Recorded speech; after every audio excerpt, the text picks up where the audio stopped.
Kita akan masuk di bagian yang kedua dari firman Tuhan bulan ini tentang tahun 2022, tahun berakar dan berbuah. Doa saya ini yang akan kita alami dalam hidup kita masing-masing. Tahun ini kita semakin berakar di dalam Tuhan, dan saya yakin kalau kita semakin berakar dalam Tuhan, maka pasti kita juga akan semakin berbuah di dalam Tuhan. Oke. Nah, kita akan dalam bagian yang kedua ini kita akan belajar tentang yang namanya visi profetik. Salah satu akar yang kita perlu bangun di tahun ini adalah berakar dalam visi. Minggu lalu akar yang kita pelajari akar mengandalkan Tuhan. Karena berbahagialah orang yang menaruh harapannya kepada Tuhan, ia selalu diberkati. Ya seperti pohon ditanam di tepi aliran air yang akarnya merambat ke air kehidupan itu Tuhan sendiri.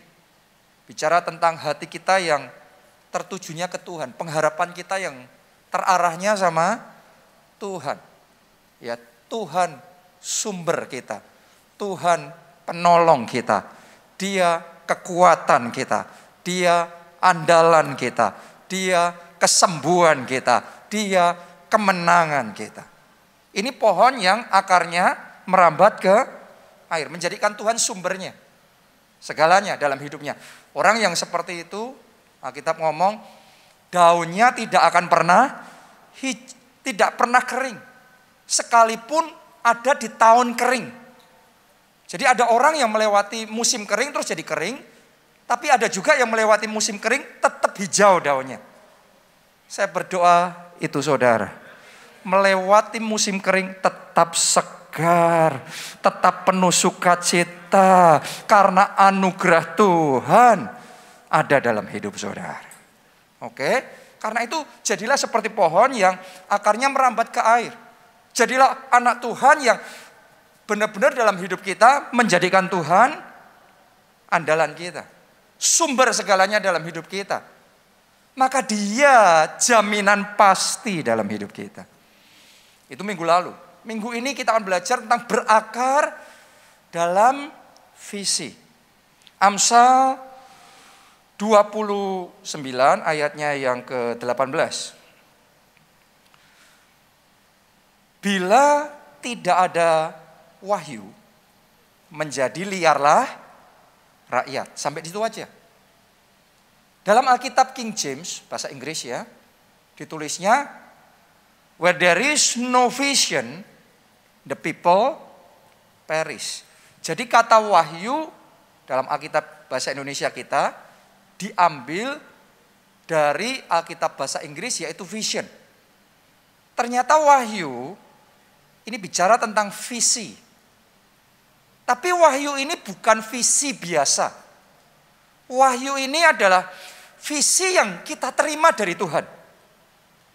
Makanya saya sebut ini visi profetik. Visi profetik yang kita terima dari Tuhan itu beda sama visi manusia.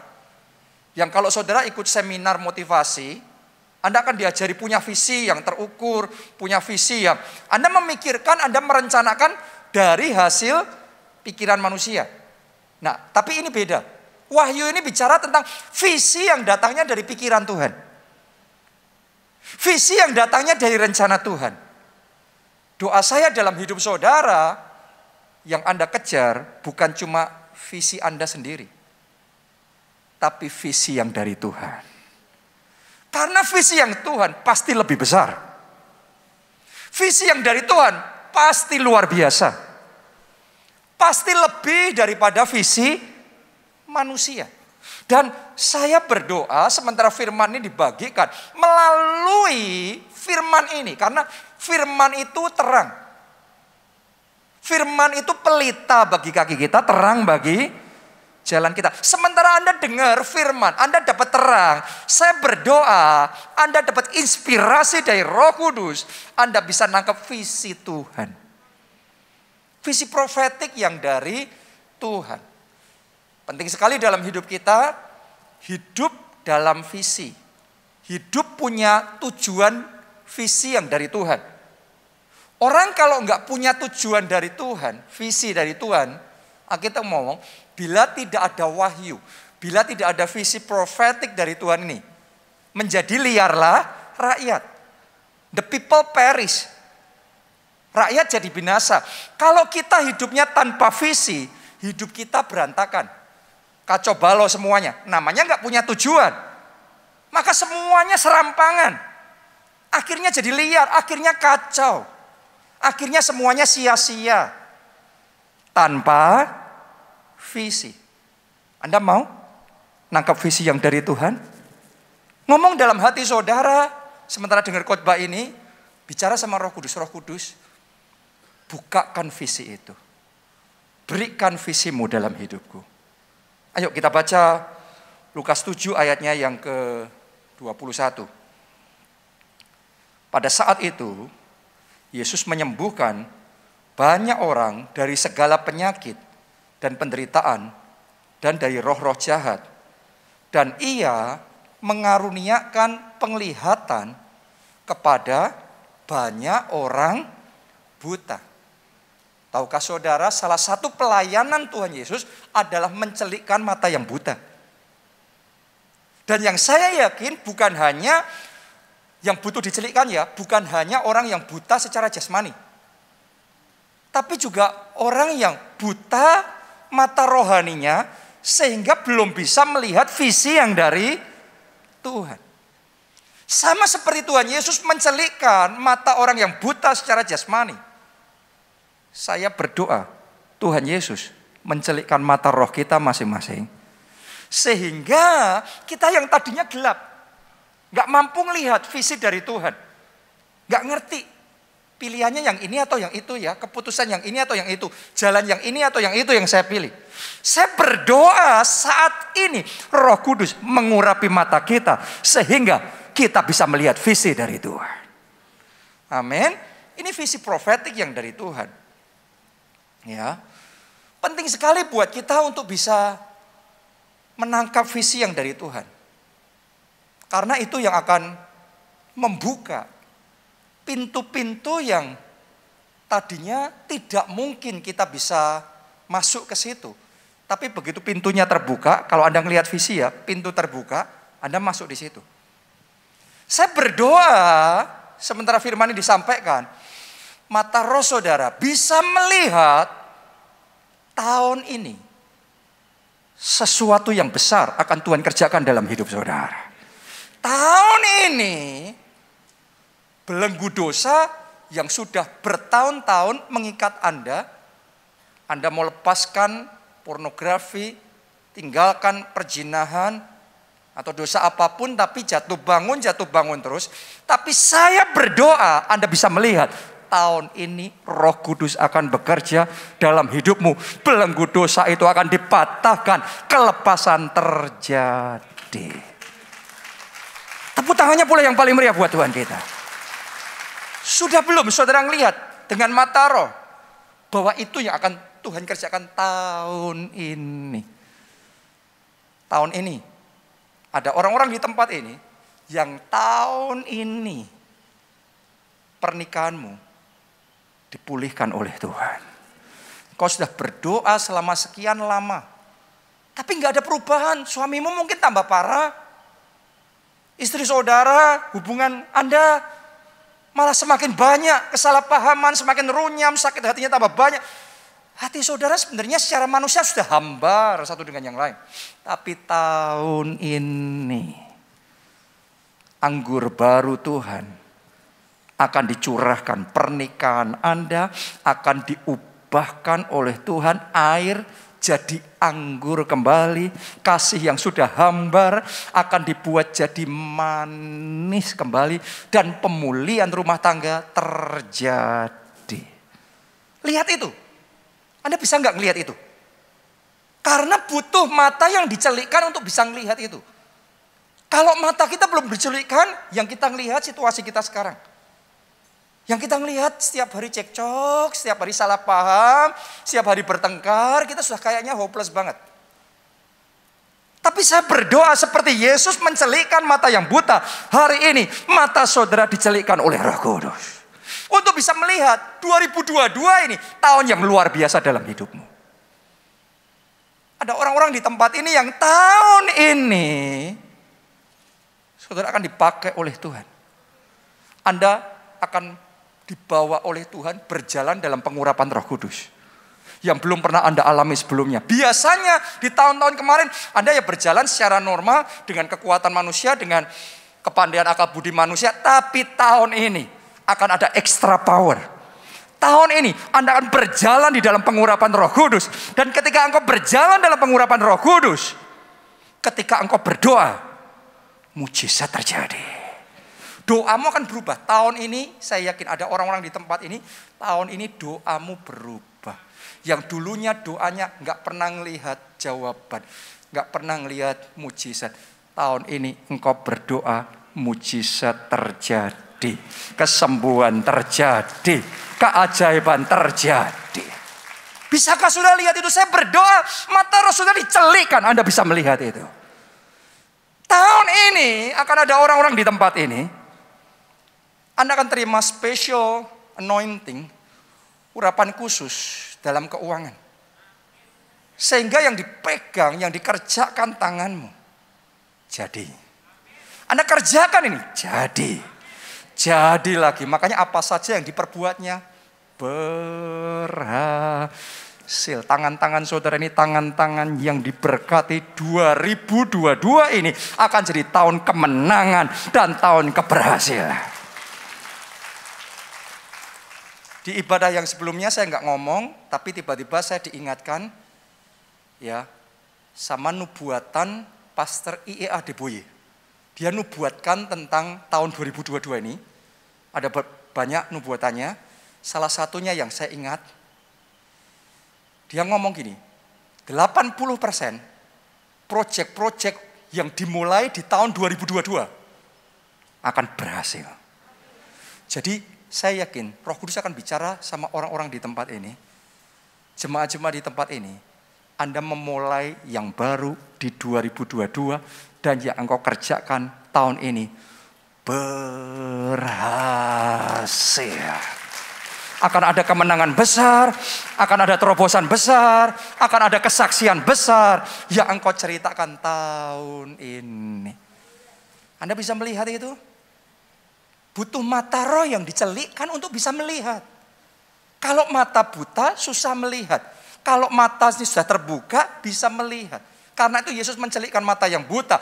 Demikian pula Roh Kudus mencelikkan mata roh kita yang belum bisa melihat visi. Terbuka saat ini juga Anda melihat visi yang dari Tuhan.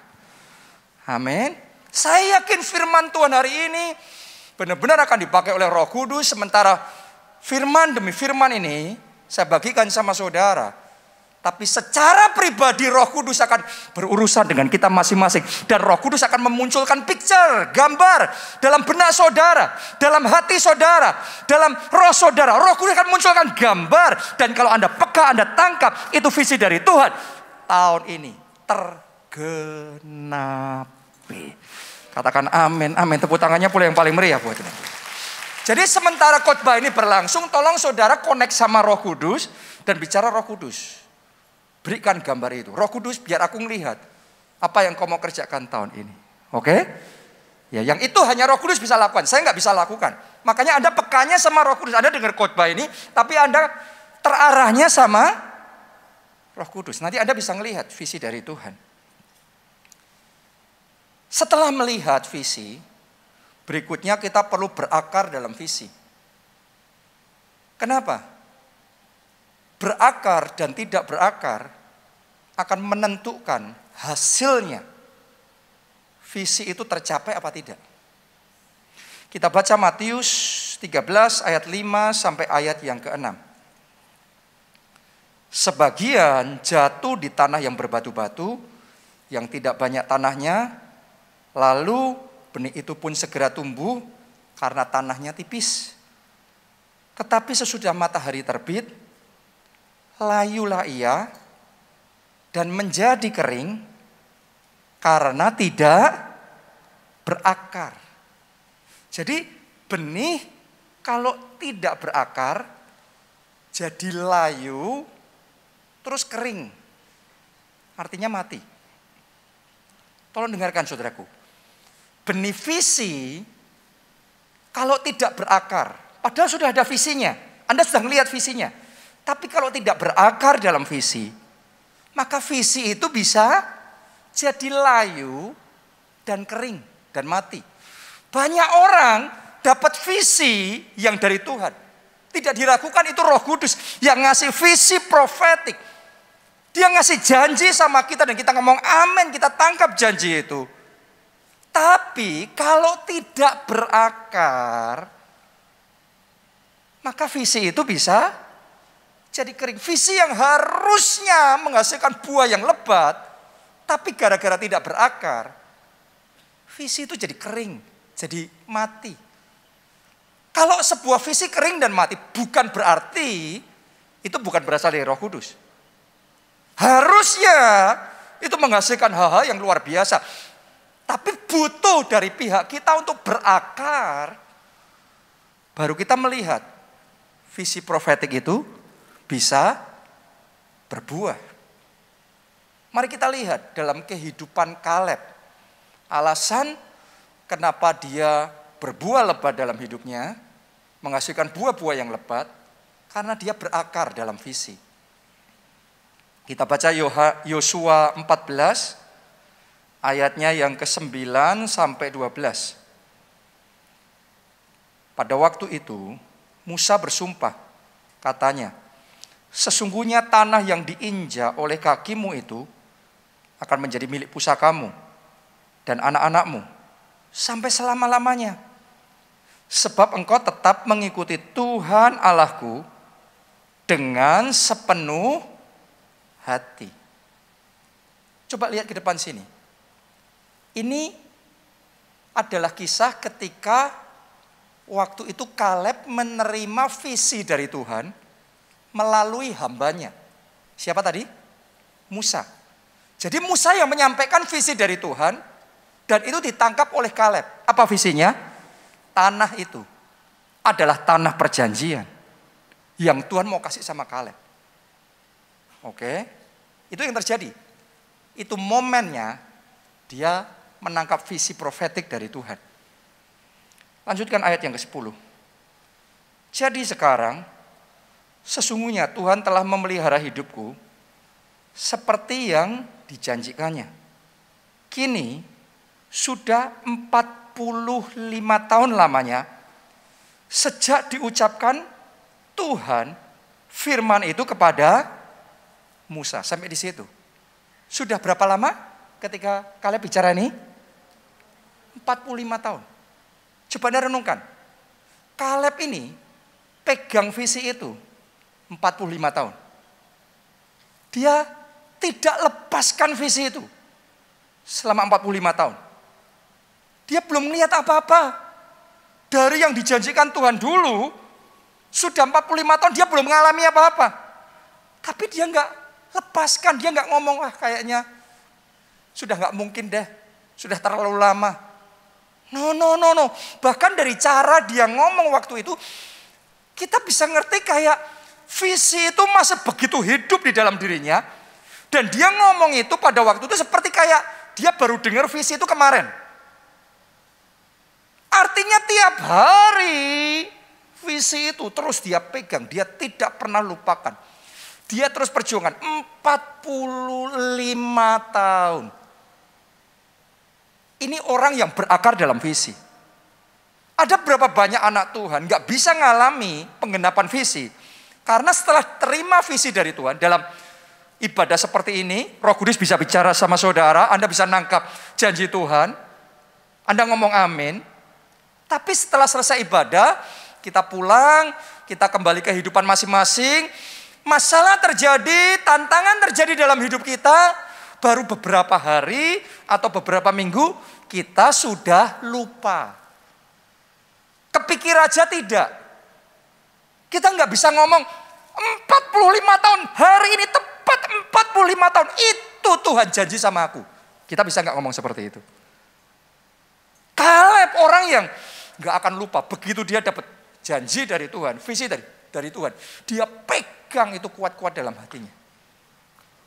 Mulai hari ini, saya berdoa setiap visi yang Tuhan kasih sama saudara, nempel kuat dalam hatimu. Amin. Jangan pernah lepaskan visi dari Tuhan. Jangan pernah lepaskan, pegang itu. Kuat-kuat dalam hati saudara. Karena itu adalah berakar dalam visi. Kita lanjutkan lagi. Sudah 45 tahun lamanya sejak diucapkan Tuhan firman itu kepada Musa. Dan selama itu orang Israel mengembara di padang gurun. Jadi sekarang telah berumur 85 tahun aku hari ini. Kalau Anda lanjutkan ayat itu, Anda akan menemukan Kaleb ngomong sama Yosua, Yosua kasih aku tanah itu. Yang dijanjikan oleh Tuhan melalui hambanya, melalui Musa. Kasih aku tanah itu, kasih aku Hebron. Aku akan berperang, aku akan merebutnya. Dan Yosua setuju. Tuhan menyertai Kaleb. Dan Hebron itu tanah paling subur terbaik. Itu yang didapatkan oleh Kaleb. Akan ada orang-orang di tempat ini, Anda akan mendapatkan Hebron yang terbaik.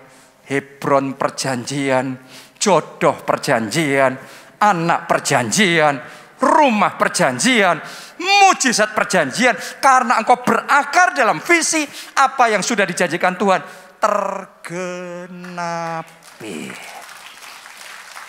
Amin. Jangan lepaskan janji Tuhan itu. Gak peduli apapun yang terjadi, pegang kuat-kuat janji Tuhan itu. Karena Dia Allah yang setia, Dia pasti genapi janjinya.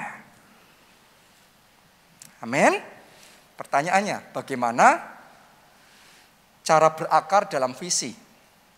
Ada 3 yang saya mau bagikan. Nomor 1, jadikan visi itu sebagai fokus perjuangan setiap hari. Visi itu bukan hari ini Anda dengar, setelah itu nanti baru tahun depan lagi kita review. Gak ada orang yang mengalami penggenapan visi dengan cara seperti itu. Visi itu adalah sesuatu yang setiap hari kita hidupi. Setiap hari kita perjuangkan, setiap hari kita doakan. Setiap hari kita pikirkan, kita bangun tidur dengan visi itu. Kita tidur dengan visi itu. Kita nafas dengan visi itu. Kita kerja ngerjain visi itu.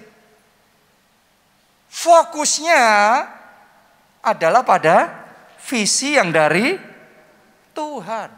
Orang yang hidup dengan cara seperti itu, Anda akan melihat visi demi visi dalam hidupmu satu persatu terjadi, tergenapi. Haleluya. Mari kita baca Habakuk 2 ayat yang kedua sampai ayat yang ketiga. Ini Tuhan ngajarin kita. Tuhan sendiri yang ngajarin kita cara memperlakukan visi. Lalu Tuhan menjawab aku demikian. Lihat saudaraku, caranya Tuhan ya. Tuhan ngomong gini. Tuliskanlah penglihatan itu. Jadi kalau saudara diinspirasi oleh Roh Kudus ngelihat sesuatu yang dia mau kerjakan untuk 2022. Pesannya Tuhan apa? Tuliskanlah penglihatan itu. Yang engkau lihat dalam roh dengan iman oleh Roh Kudus. Yang engkau lihat itu, tuliskan itu. Gak cuma sambil lalu, dengar setelah itu lewat sudah. Tulis. Bukan cuma itu. Dan ukirlah itu pada loh-loh sampai disuruh ngukir. Disuruh mencatat, disuruh mengimajinasikan. Membayangkan, mengukir itu kayak membentuk kan. Ya kan, sehingga bisa kelihatan shape-nya, bentuknya. Saudara perlu melihat itu. Melihat fotonya, gambarannya, visinya. Seperti apa sih jadinya itu kayak gimana. Jadi bukan abstrak, tapi lihat itu sekonkret mungkin. Makanya disuruh nulis. Anda ngelihatnya dalam roh, tapi nulis dituangkan, sehingga mata jasmani juga melihat. Disuruh ngukir, masang fotonya. Sehingga kita ngelihat itu loh, gambarannya aku mau kayak gitu loh, jadi kayak gitu. Dalam handphone dipasang gambarnya. Di handphone saudara. Ya. Terus supaya orang sambil lalu dapat apa? Membacanya. Sambil lalu aja Anda bangun kelihatan itu. Anda lagi kerja kelihatan itu. Di zaman kita sekarang handphone ini powerful sekali. Makanya saya yang penting picture-nya visi saya pasang di handphone. Jadi sambil lalu jawab WhatsApp, ngerjain ini itu, ngelihatnya itu lagi. Visi lagi. Ini Tuhan yang ngajarin. Ya, ayat yang ketiga. Sebab penglihatan itu masih menanti saatnya. Tetapi ia bersegera menuju kesudahannya dengan tidak menipu. Apabila berlambat-lambat, ada yang ngerasa kok lambat sekali sih? Tuhan ngomong gini, nantikanlah itu. Sebab itu sungguh-sungguh akan datang dan tidak akan bertangguh. Saya deklarasikan di dalam nama Yesus, visi dari Tuhan datang.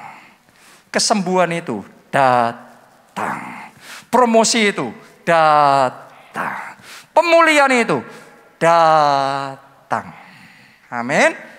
Jadi tangkap visi yang dari Tuhan dan jangan pernah lepaskan.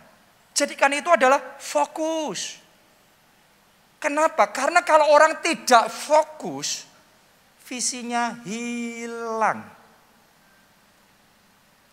Saya mau bacakan satu kisah orang yang karena nggak fokus terus kehilangan.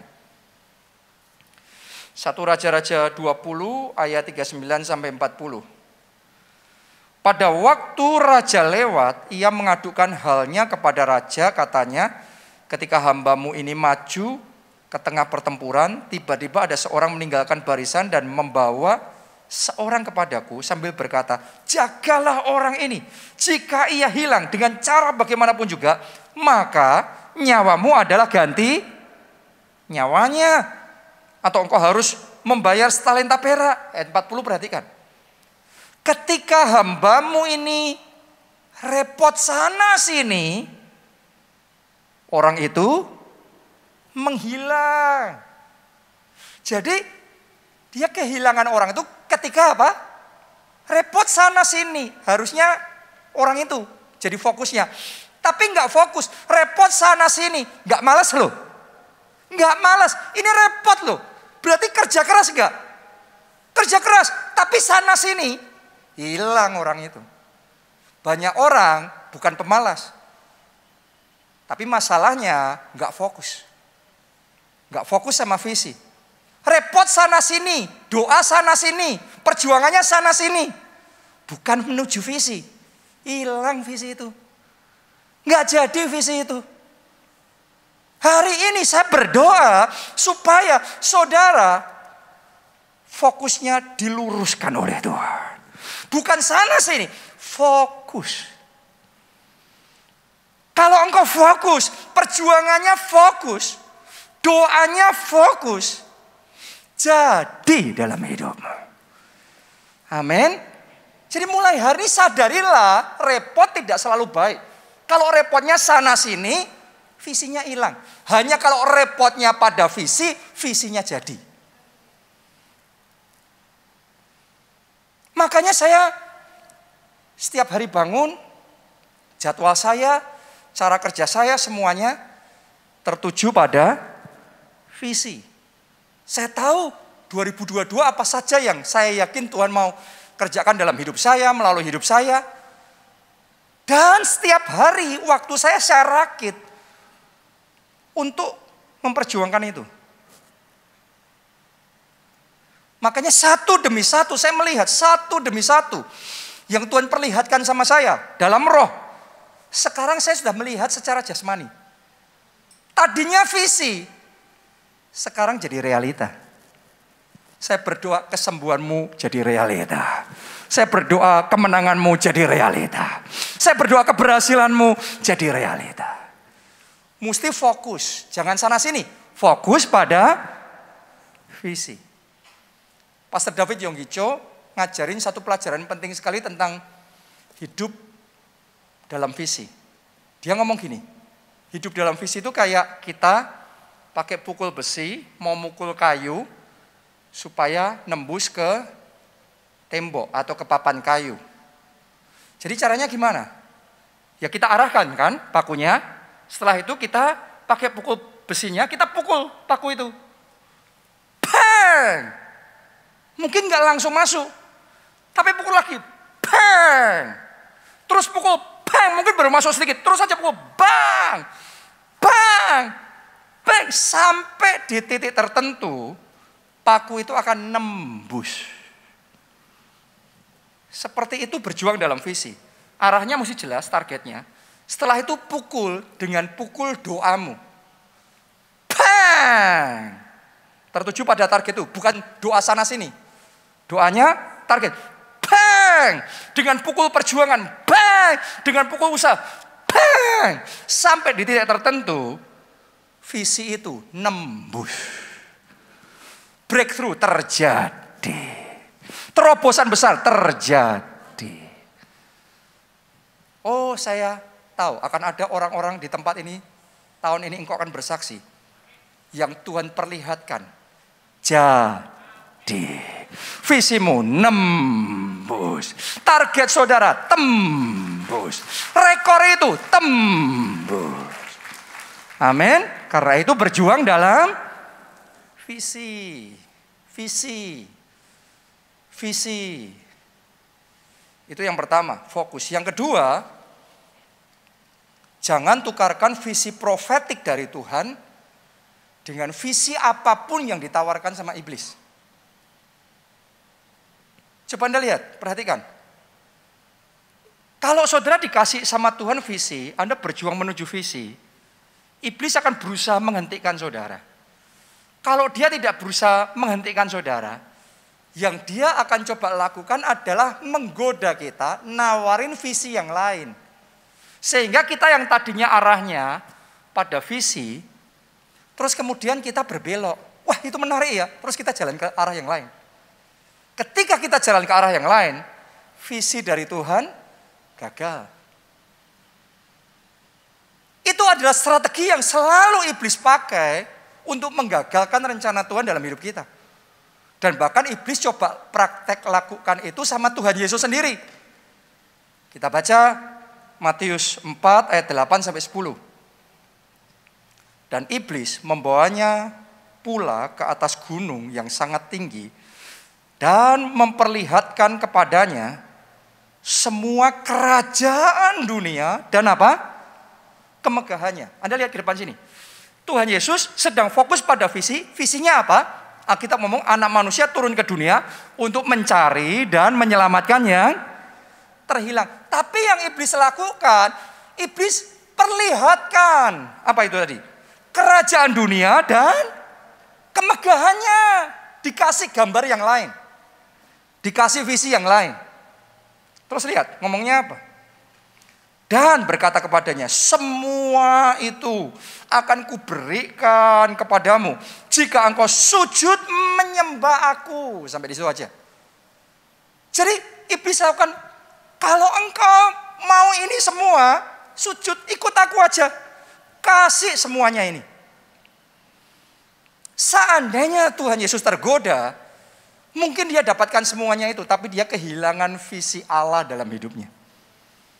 Itu cara iblis menggagalkan visi profetik dalam hidup kita. Hari ini saya ingin ajak saudara untuk menyadari, iblis akan coba melakukan hal yang sama dalam hidup saudara. Tuhan punya rencana keluarga saudara, keluarga yang baik. Saudara dikasih istri yang baik. Tapi iblis akan ngasih gambar yang lain, istri yang perempuan yang lain. Yang lebih cantik, yang lebih luas. Kalau ngomongan mungkin lebih mak kretek gitu saudaraku.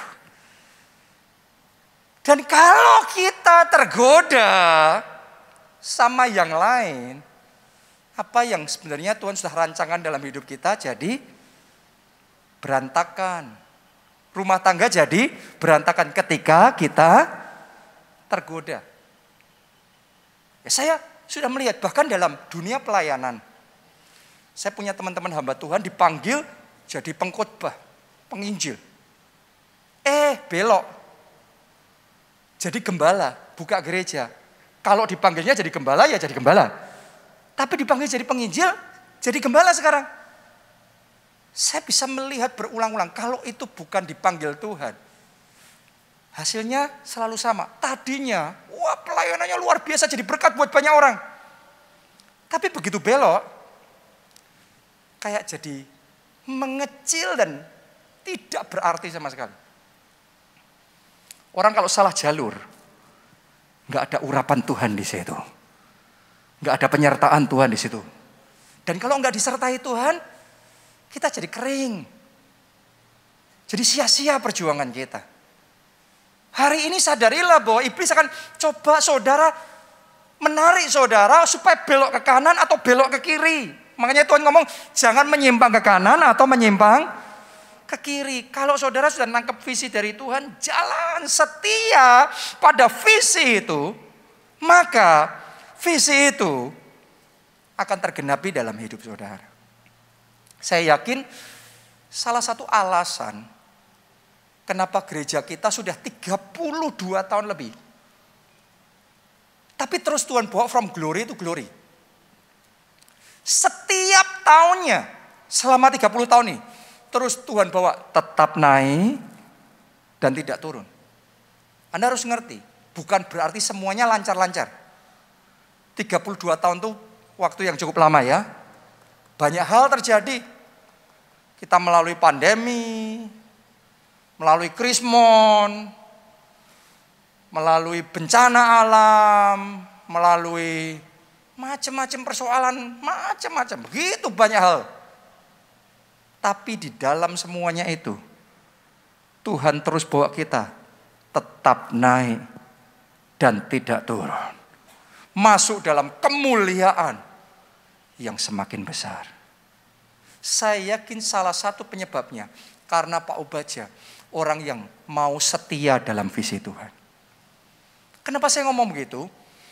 Karena dalam 32 tahun ini, sementara Tuhan angkat, Tuhan bawa naik, tawaran banyak loh.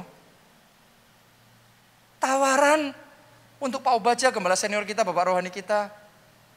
Tawaran untuk jadi politikus. Tawaran untuk jadi pejabat tinggi negara. Tawaran-tawaran, kesempatan-kesempatan menarik yang lainnya. Yang secara manusia, kalau orang enggak peka sama Tuhan, wah ini selalu kalau tawaran menarik harus kita dapat. Saya mau ngomong sama saya, tawaran semenarik apapun, kalau bukan itu yang Tuhan mau dalam hidup kita, percuma. Oke, Anda dapat yang itu, tapi kehilangan yang lebih berharga. Karena Pak Obadja setiap kali dapat tawaran seperti itu, Pak Obadja cuma ketawa dan dia ngomong terima kasih. Setelah itu dia lanjutkan, ngerjain visi yang dari Tuhan aja. Buat dia, ngerjain visi dari Tuhan itu cukup. Tapi ternyata visi dari Tuhan jauh lebih besar dari yang kita pikirkan dan bayangkan. Dan kita terus bisa melihat Tuhan bawa bagaikan Raja Wali terbang tinggi melakukan perkara-perkara yang besar. Kuncinya apa? Setia pada visi. Pernah dengar nama ini enggak? Billy Graham. Billy Graham itu seorang penginjil, bukan gembala, penginjil, yang message-nya simpel sekali. Message-nya adalah message tentang pesan keselamatan. Bahwa di dalam Yesus ada keselamatan. Bertobatlah, terima Yesus dan engkau akan diselamatkan. Itu message-nya. Dia nggak khotbah tentang kesembuhan ilahi. Dalam pelayanannya nggak ada cerita-cerita yang buta melihat, yang lumpuh berjalan, yang mati dibangkitkan. Nggak ada yang kayak gitu. Dia ngerti dia dipanggil pokok untuk memberitakan Injil keselamatan. Dan dia setia di situ. Itu orang yang ngerti callingnya. Dan sampai akhir dengan message yang sesederhana itu, Tuhan terus bawa dia masuk dalam kemuliaan yang semakin besar. Ini adalah orang yang jadi penasehatnya presiden-presidennya Amerika. Ini orang yang sangat dihormati dan dipermuliakan luar biasa. Setia pada visi. Setia sama visi dari Tuhan. Oke. Setia sama visi dari Tuhan. Anda akan melihat kalau kita kita lari dalam jalur yang Tuhan mau kita lari di situ. Lari aja di situ. Walaupun jalur yang lain kelihatan lebih menarik. Tutup telinga, tutup mata. Fokusnya sama visi. Jangan nyimpang ke sana, nyimpang ke situ. No, jangan belok kanan, belok kiri. No, lurus pada jalur yang dari Tuhan. Anda lurus saja jalur dari Tuhan. Yang lainnya seolah-olah sekarang lebih maju, lebih diberkati, lebih sukses, silakan. Anda setia aja sama visi dari Tuhan. Nanti momenmu tiba. Dan kalau sudah tiba momenmu, Tuhan yang akan mengangkat, Tuhan yang akan mempermuliakan, dan Anda akan melihat kemuliaan Tuhan nyata atas hidup saudara. Amin. Itu yang kedua. Yang ketiga, jangan pernah menyerah sekalipun tantangannya berat sekali. Saya yakin di tempat ini saudara ada yang sedang menghadapi tantangan berat sekali dalam hidupmu. Seberat apapun itu, jangan menyerah. Saya sudah melihat hal-hal yang besar yang Tuhan kerjakan. Tadinya diawali dari badai yang besar, tantangan yang besar. Tapi karena tidak menyerah, akhirnya Tuhan buat sesuatu yang besar. Anda harus mengerti bahwa kalau saudara dapat visi dari Tuhan, selalu yang saya lihat ya, orang kalau dapat visi dari Tuhan mulai berjuang, iblis nggak akan tinggal diam. Iblis akan datang menghadang. Itu bukan, pertanyaannya bukan apakah iblis akan menyerang, menghadang kita, bukan gitu. Tapi kapan iblis akan datang dan menyerang. Karena iblis selalu berusaha untuk datang dan menyerang. Jadi buat saya malah nggak ingat kapan saya dikasih visi dari Tuhan dan tidak ada serangan. Saya malah nggak ingat. Sepanjang dalam hidup saya yang saya tahu setiap kali saya mengerjakan visi dari Tuhan selalu akan ada serangan, selalu akan ada masalah. Tapi dalam semuanya itu Tuhan membuat kita lebih dari pemenang.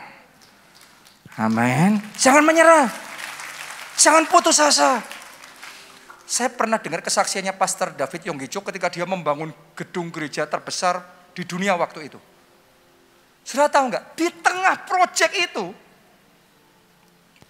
sudah hampir kolaps. Bayangin, bangun proyek besar hampir kolaps. Sudah hampir bangkrut, hampir disita, sudah kayak, sudah. Itu sudah benar-benar momen terberat dalam hidupnya. Kalau dia menyerah, saat itu kalau dia menyerah, kita nggak akan pernah dengar kesaksiannya sekarang. Tapi karena di saat tersulit dia pantang menyerah, di balik itu ternyata kegerakannya besar sekali, sampai jadi gereja terbesar di dunia zaman itu ya, dan itu jadi berkat buat banyak orang. Kenapa kok dia ngalami tantangan sebesar dan sesukar itu? Sederhana, iblis tahu kalau ini dibiarin aja nanti jadi raksasa. Jadi iblis akan melancarkan semua serangan yang dia bisa lakukan untuk menghentikan itu. Artinya gini, kalau saat ini serangan yang dilancarkan dalam hidup saudara itu bertubi-tubi dan itu berat sekali. Anda harus sadar. Di balik itu mungkin engkau belum tahu, tapi iblis tahu ada rencana Allah yang sangat besar yang dia mau kerjakan di dalam hidup saudara. Karena itu jangan menyerah. Kalau iblis saja menyerangnya sampai sengit kayak gitu, masa di belakangnya itu nggak ada apa-apa? Kalau di belakangnya itu ada sesuatu yang besar, itu pantas iblis berusaha untuk melakukan semua cara. Jadi kalau dengan semua cara Anda berusaha dihentikan, sadarilah ada maksud Tuhan yang besar dalam hidup saudara. Karena itu jangan menyerah. Jangan menyerah. Pegang visi itu. Pegang janji Tuhan itu. Dia Allah yang setia. Dia akan genapkan dalam hidup saudara. Engkau percaya? Siapa percaya? Kita kasih tepuk tangannya boleh paling meriah. Mari bangkit berdiri.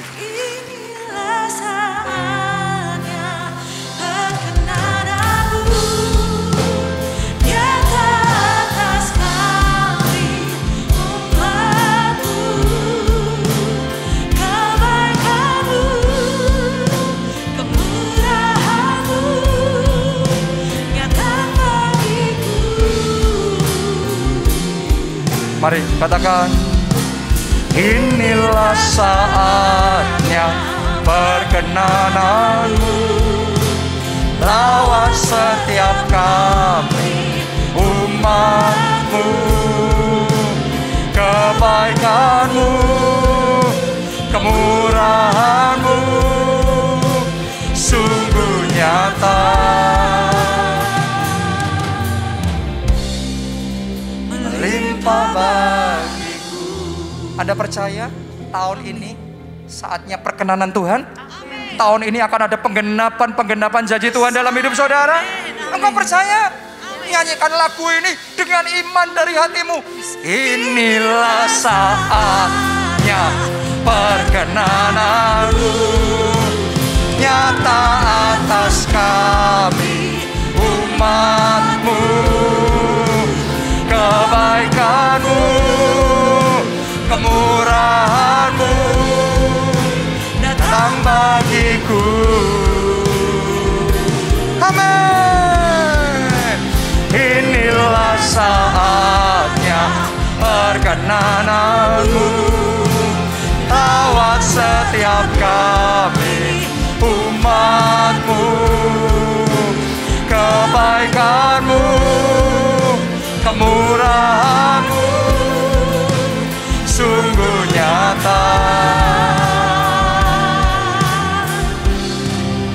Berlimpah bagiku. Sungguh saya yakin ini saatnya perkenanan Tuhan. Dan ketika saat perkenanan Tuhan itu datang, maka yang tadinya belum, sekarang sudah. Yang tadinya tidak, sekarang ya. Yang tadinya tertutup, sekarang terbuka. Karena ini momen favor itu. Itu sebabnya buat saudara yang belum pernah terima Yesus sebagai Tuhan dan Juru Selamat, Anda buka hati, undang Dia masuk dalam hatimu, jadi Tuhan dan Juru Selamatmu.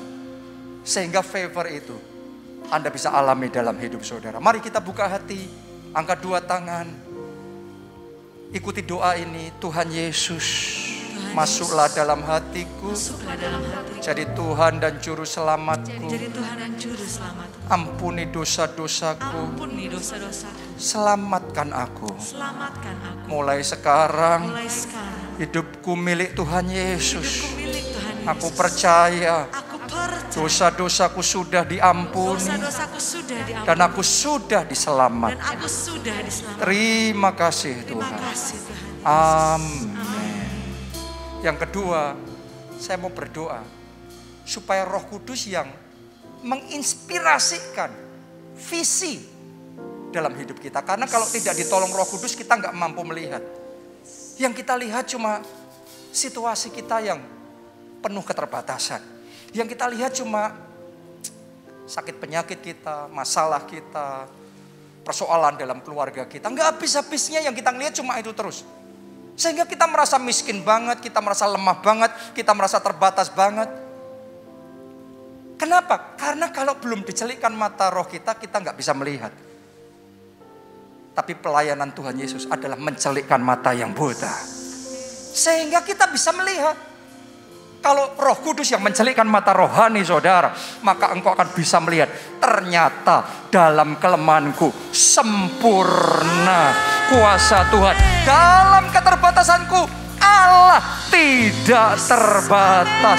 Dalam kemiskinanku Dia turun ke dunia jadi miskin, supaya aku yang miskin jadi kaya. Karena itu saya mau berdoa supaya mata rohani kita ini dicelikkan, sehingga kita bisa melihat apa yang Dia mau buat dalam hidup kita di tahun 2022 ini. Anda yang mau, mari angkat dua tangan, katakan, Tuhan Yesus, celikkan mata rohaniku, buka mata rohaniku, supaya aku bisa melihat visi Tuhan, visi profetik itu. Mari angkat suaramu, masing-masing berdoa. Jamah aku Tuhan, celikkan mataku Tuhan, buka mata rohaniku Tuhan, supaya aku melihat janji-Mu untuk tahun ini. Firman-Mu untuk tahun ini. Oh, perlihatkan Tuhan, perlihatkan.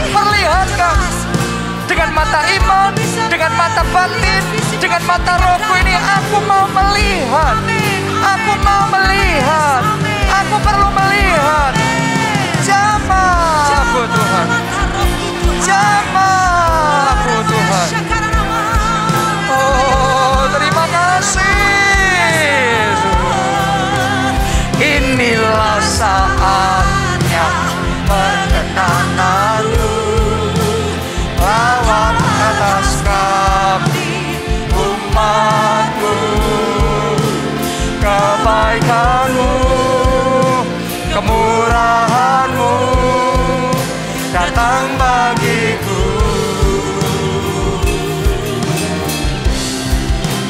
Inilah saatnya perkenanan-Mu. Lawat setiap kami umat-Mu.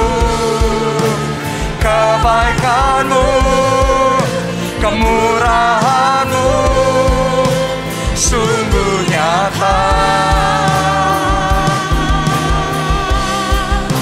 melimpah bagiku. Kebaikan-Mu, kemurahan-Mu sungguh nyata, melimpah bagiku. Terima kasih Tuhan. Amin. Anda diberkati dengan firman Tuhan hari ini.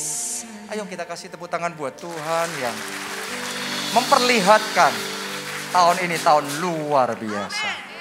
Buat Anda yang butuh dukungan doa, silahkan kirimkan permohonan doa saudara di CSM, di Jonathan Setiawan Ministries. Dan saya percaya Dia Allah yang mendengar dan menjawab doa-doa kita.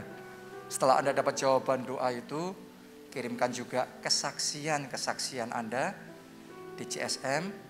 Ya, jadi berkat buat yang lain, juga buat jemaat yang kesulitan untuk memberikan persembahan secara online. Saya perlu informasikan di depan sana waktu Anda keluar, itu ada brankas persembahan, Anda bisa masukkan persembahan secara tunai. Ya, tapi kalau buat Anda yang bisa secara online, saya sarankan online saja supaya lebih praktis, lebih mudah. Pakai scan QR code yang ada di kursi depan Anda, atau mungkin transfer ke rekening gereja secara langsung. Oke? Mari kita angkat dua tangan kita. Terima berkat ini. Diberkatilah saudara oleh Tuhan. Diberkatilah keluarga saudara oleh Tuhan. Diberkatilah studi dan pekerjaan saudara oleh Tuhan. Diberkatilah kesehatan dan masa depan saudara oleh Tuhan. Dan diberkatilah pertumbuhan rohani serta pelayanan saudara oleh Tuhan. Dalam anugerah Allah Bapa, cinta kasih Yesus Kristus, dan persekutuan dengan Roh Kudus sekarang sampai selama-lamanya. Mari bersama kita katakan, amin.